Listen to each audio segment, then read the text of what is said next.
Hello all, and welcome to this afternoon's beer review. It's 5:30 in the afternoon. We're a little bit before 5:30 in the afternoon. And what is it? Oh, and I'm going to dub this beer review the somebody finally bought Anchor Brewing back. And yeah, it's actually kind of interesting.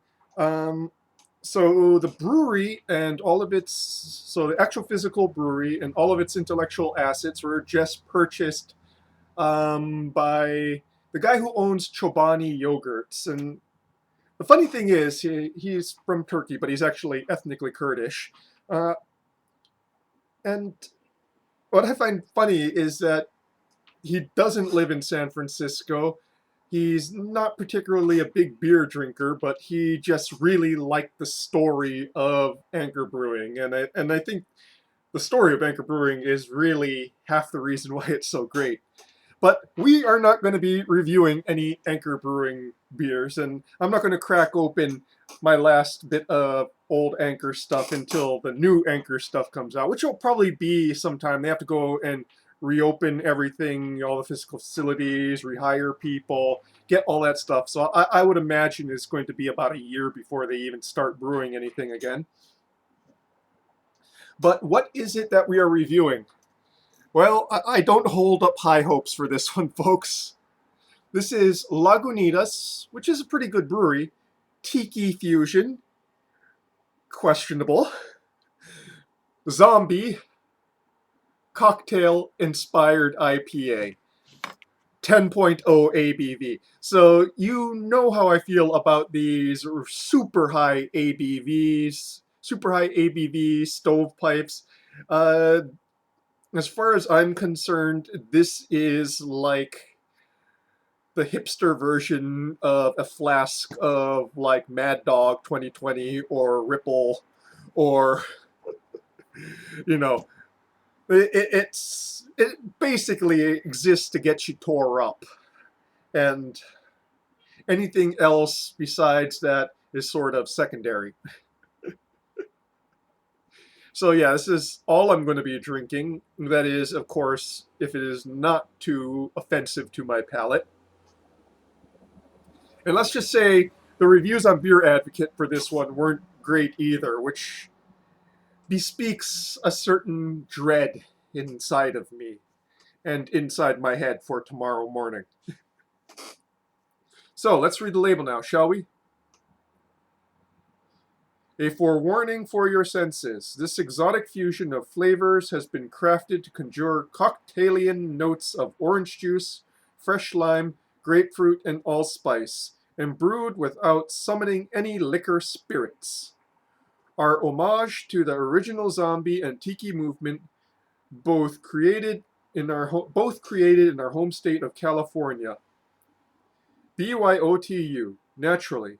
So bring your own tiny umbrella. Cheers. So, what was this brewed here?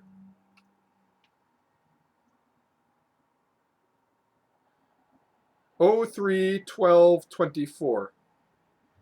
Okay. So, about 3 months ago. So, should still be relatively fresh.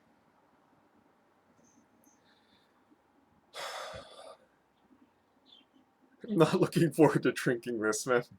I hope I'm wrong, and I'm at least pleasantly surprised, or at least pleasantly surprised, or at least not absolutely disgusted. Well, let's pop it open.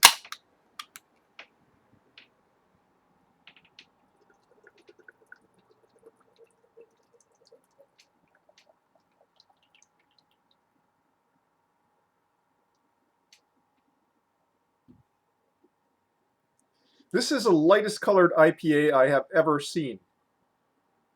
This is as light as I have seen beers get. So like a very light Hefeweizen or sour. It is a very pale straw yellow, very highly carbonated. Um, slight haze to it, with a thick, frothy white head.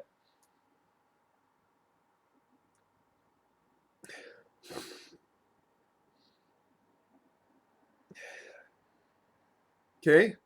Yeah, so definitely got that lime.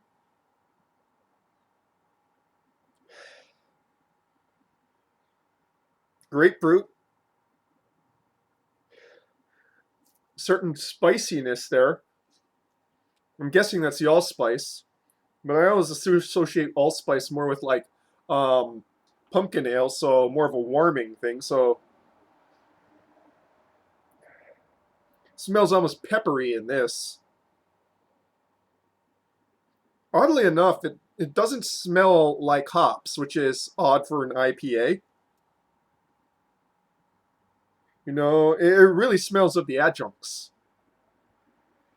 not so much like citric hop notes. It smells exactly like lime and grapefruit and sort of an added spice.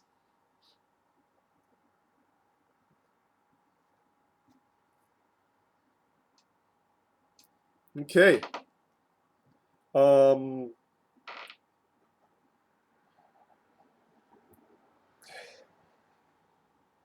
Taken all together, it smells a little bit like juicy fruit gum, maybe, with a spice aspect. Um, Again, not too complex. It's mostly adjunct. I can't even really get any malt out of this. Yeah, let's get this onto the palate.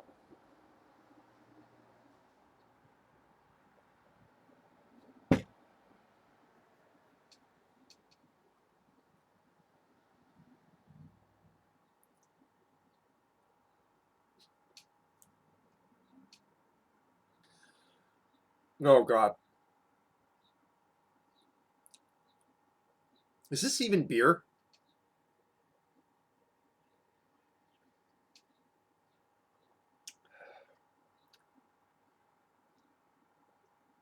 So I've never actually had a zombie cocktail before, so I can't really compare it to the taste of a zombie cocktail. But this is just oh my goodness! Like two sips are in already, and my face is like, and my sinuses are like.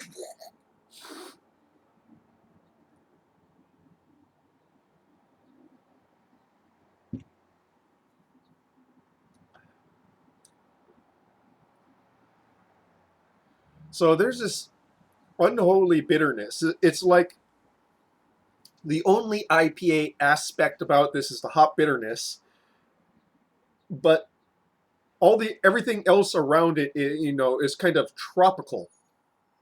But there isn't any juiciness to this.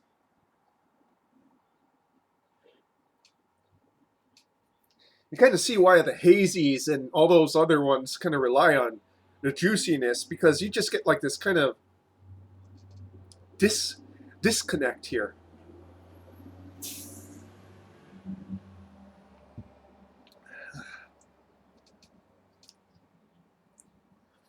It's like pineapple, coconut, and hops, and it's not working.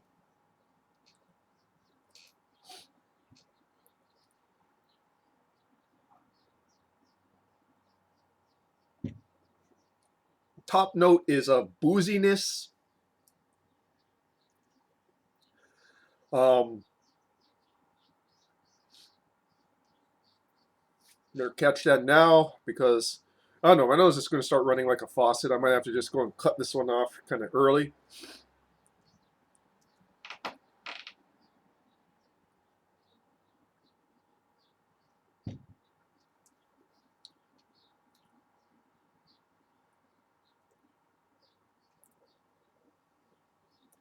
Yeah, this is just a mess. It's like all those fruit juices are being overpowered by hop bitterness, and it's just all fighting each other.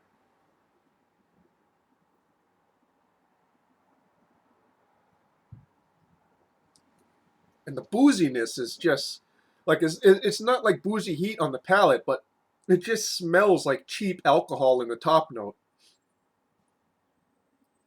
when you have it in your mouth. Um,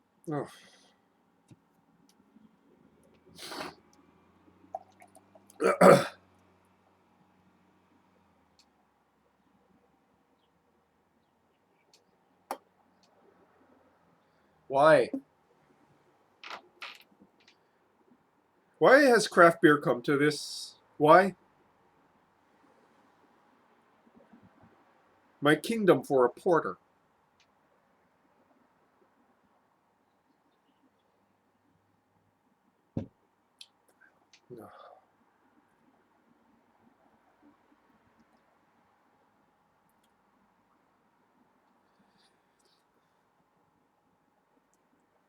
Honestly, I picked this up because I thought it was like, oh, Lagunitas is doing canned cocktails now. And I thought, oh, it would be interesting to go and try like a zombie. I think this could actually work as like a hard seltzer, with like a neutral malt base, but with like a beer base, it is just bizarre. And I kind of feel like they realize that too. I mean, they didn't put much malting in this at all. I mean, it's so pale. I'm thinking that a lot of those adjuncts is what was actually used to sort of create the alcohol, the sugars and the adjuncts.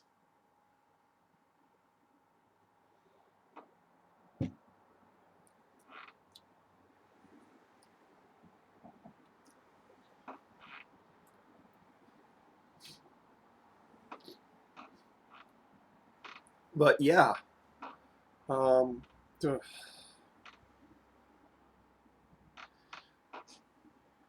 okay, folks. Well, this is starting to hit me like a hammer now. Not so much the alcohol, but like in my sinuses, on my eyes. It's just like.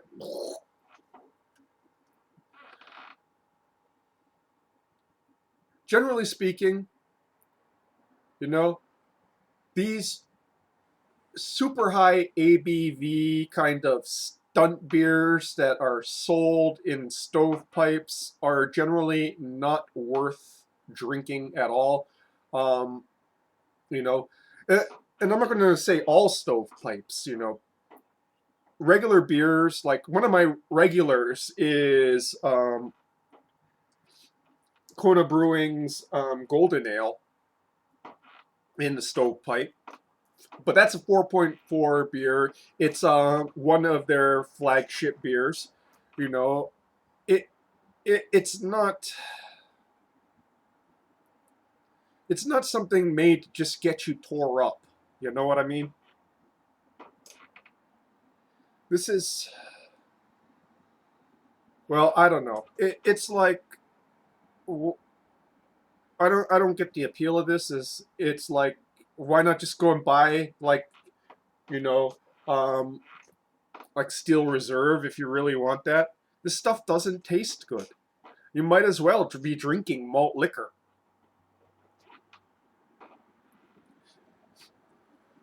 But yeah,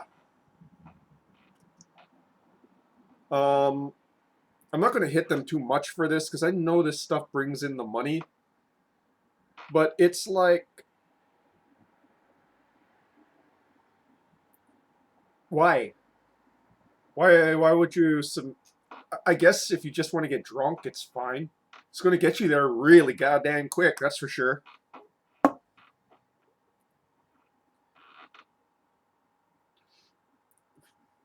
It's got so much alcohol that at this point, like I've had maybe what, about 8 ounces of it.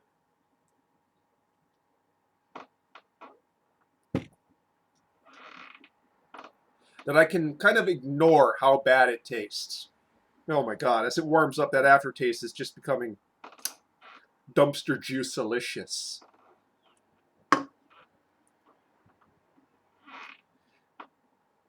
Oh well, at least I got a lot of chores done today. That's a good thing. And this is why I just want to review beers that I like at this point. You know what I mean? Okay, Lagunitas Tiki Fusion. If the label wasn't enough warning for you, here, take this review. Good if you want to get tore up and like you have no taste buds. Bad if you want to enjoy the experience of drinking a beer. Does this even count as a beer? I suppose it does, you know. Um, Horrific aftertaste is now just like, ugh, why? And that, folks, is your beer review for this evening/afternoon. Cheers.